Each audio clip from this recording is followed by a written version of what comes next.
Oui, alors c'est un appel national JA-FED FDSEA. Oui, en fait, c'est un petit ras-le-bol et donc à partir de là, on interpelle une énième fois, on va dire, la préfecture et les services administratifs au niveau agricole par rapport à des retards pertinents et perpétuels vis-à-vis de l'instruction, puisque là aujourd'hui, il est quand même inconcevable, on est en fin 2016, qu'il y ait des ATR 2015 qui ne soient pas versés. À peu près, on a 150 agriculteurs dans le département qui sont concernés.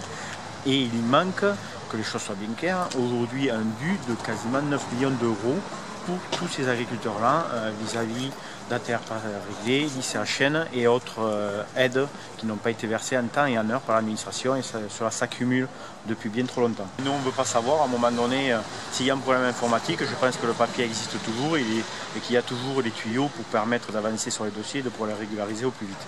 Oui, c'est un retard au niveau national, mais national qui se décline au niveau régional comme départemental. Et de toute manière, il est complètement inadmissible que l'on en arrive à ce point-là. C'est la résultante d'une PAC irréfléchie au plus haut point et qui, à partir de là, est très difficilement applicable au niveau départemental.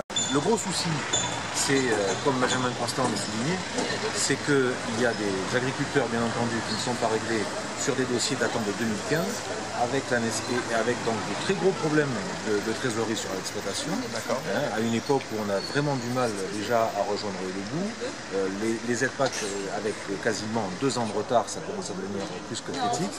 Et le gros souci, c'est que des aides-PAC qui n'ont pas été réglées avant le 15 octobre 2016 concernant l'année 2015, eh bien la partie européenne retourne à Bruxelles. Et donc lorsque vous avez, il y a une règle qui est extrêmement claire, lorsque vous avez plus d'1 an de retard, eh bien Bruxelles reprend sa part du gâteau.